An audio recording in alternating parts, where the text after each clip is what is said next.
Di kedai kopi, interaksi antar lawan jenis seringkali terjadi. Tapi, bolehkah seorang laki-laki menjual kopi kepada perempuan? Apa batasannya dalam Islam? Dalam muamalah, Islam mengajarkan kita untuk menjaga adab dan etika, saling menghormati, tidak melanggar batas yang ditetapkan syariat. Allah berfirman, katakanlah kepada laki-laki yang beriman, hendaklah mereka menahan pandangannya dan menjaga kemaluannya. Bukan berarti tidak boleh berinteraksi, tapi ada batasan yang harus dijaga seperti hindari obrolan yang tidak perlu, jaga jarak fisik dan hindari sentuhan. Gunakan bahasa yang sopan dan profesional. Islam mengajarkan bahwa muamalah harus dilakukan dengan niat yang baik dan saling menjaga kehormatan. Tidak hanya soal transaksi, tapi juga etika dalam bertindak. Berbisnis dengan adab, saling menjaga kehormatan. Itulah muamalah yang diridhai Allah. Setiap pagi, tangan ini otomatis menyeduh kopi. Tanpa diminta, tanpa diingatkan, sudah jadi kebiasaan. Lalu aku berpikir, kalau ngopi saja bisa konsisten, kenapa ibadah kadang masih bolong-bolong? Padahal dalam Islam ada satu nilai yang sangat tinggi, istiqamah. Rasulullah bersabda, berkatalah aku beriman kepada Allah, lalu istiqamahlah. Bukan soal banyaknya, tapi soal konsistensinya. Shalat tepat waktu. Baca Quran meski satu ayat. Zikir walau sebentar. Seperti kopi, diseduh sedikit demi sedikit, tapi aromanya memenuhi ruangan. Begitu juga amal, dilakukan terus-menerus meski kecil tapi mengubah jiwa. Jadi setiap kali kamu seduh kopi, ingatkan diri, hari ini aku juga harus menyeduh iman dengan amal.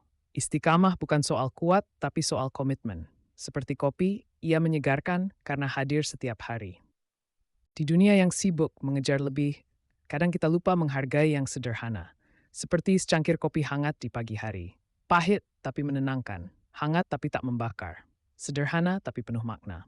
Islam mengajarkan kita tentang qanaah, rasa cukup atas apa yang Allah beri. Bukan pasrah tapi ridha. Bukan berhenti berusaha tapi tidak tamak. Rasulullah bersabda, beruntunglah orang yang masuk Islam, diberi rezeki yang cukup, dan Allah menjadikannya qanaah atas apa yang diberi. Setiap seduhan kopi bisa jadi latihan hati. Sudah cukup. Alhamdulillah. Aku nggak perlu lebih, aku hanya perlu berkah. Bersyukur itu bukan saat dapat banyak, tapi saat hati bisa berkata, ini cukup dan aku bahagia. Qanaah bukan kemiskinan, tapi kekayaan hati yang tak bisa dibeli. Pernah lihat latte art bukan cuma gambar daun atau hati, tapi lafaz Allah, sabar, atau potongan ayat penuh makna.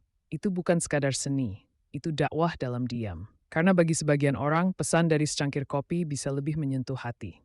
Seorang barista muslim pernah berkata, saya nggak pandai ceramah, tapi saya ingin setiap kopi yang saya buat bisa jadi pengingat akan Allah. Inilah seni yang diberkahi. Latte art yang bukan cuma estetik, tapi etik dan batin. Bukan dakwah frontal, tapi lembut, meresap ke hati lewat keindahan. Islam tidak membatasi dakwah hanya lewat mimbar, tapi juga bisa lewat kreativitas, karya tangan, dan ketulusan niat. Kalau dakwah bisa lewat seni secangkir kopi, mungkin hati yang keras bisa luluh hanya lewat satu tegukan. Di zaman sekarang, ta'aruf nggak melulu harus kaku dan formal. Ada tren baru yang mulai muncul, ngopi ta'aruf. Bukan sekadar ngopi biasa, tapi pertemuan dua insan yang serius ingin saling mengenal, tentu dengan adab, niat baik, dan tetap dalam pengawasan pendamping. Kafe bukan lagi tempat pacaran, tapi jadi ruang diskusi masa depan. Obrolan soal visi misi, bukan rayuan manis. Duduk berhadapan dengan secangkir kopi, mereka saling bertukar mimpi tentang rumah tangga, prinsip hidup, hingga harapan setelah akad. Fenomena ini menunjukkan bahwa generasi sekarang ingin serius, tapi tetap realistis dan santai. Islam itu nggak ribet selama syariat dijaga. Ngopi boleh, tapi jangan lupa, bukan tentang rasa kopinya, tapi rasa tanggung jawabnya. Ta'aruf bisa kekinian, asalkan tetap Islami. Lagi seru-serunya nongkrong, ngobrol ngalir, ketawa pecah, tiba-tiba obrolan belok ke, lo tahu nggak sih si Fulan kemarin tuh? Gibah pun dimulai. Lo tahu nggak sih si Fulan kemarin tuh? Gibah pun dimulai. Ringan tapi tajam, manis di mulut, pahit di akhirat. Padahal Rasulullah pernah bertanya, tahukah kalian apa itu gibah? Beliau menjelaskan, engkau menyebut saudaramu dengan sesuatu yang ia tidak suka. Dan gibah itu lebih parah dari zina, karena dosanya tetap ada walau orang itu nggak tahu. Tapi solusinya ada. Arahkan obrolan ke topik positif. Tukar cerita inspiratif, lempar pertanyaan reflektif, ngopi sambil muhasabah. Karena lisan itu seperti seduhan kopi. Kalau terlalu pahit, bikin orang enggan kembali. Ngopi boleh santai, tapi lisan tetap dijaga. Biar pahala tetap mengalir, bukan dosa yang numpuk. Di sudut kota, ada sebuah kedai kopi sederhana. Tak ramai pengunjung, tak viral di media sosial. Tapi ada satu hal yang membuatnya istimewa. Setiap hari, sang barista menyisihkan sebagian keuntungannya untuk sedekah. Bukan karena sisa, tapi karena niat. Kalau Allah titip rezeki lewat secangkir kopi, kenapa nggak aku alirkan lagi ke yang butuh, katanya. Setiap pembelian ada doa, setiap seduhan ada harapan, dan setiap rupiah yang disisihkan jadi pahala yang mengalir. Sedekah jariyah, walau kecil terus tumbuh. Rasulullah bersabda, sedekah tidak mengurangi harta. Ajaibnya, pelanggan datang makin rutin, rezeki makin cukup. Karena ketika bisnis diniatkan untuk berkah, bukan sekadar untung, Allah yang menambah jalan. Kedai kecil, hati besar. Rezeki mengalir, pahala tak putus. Pertanyaannya simpel, tapi sering muncul.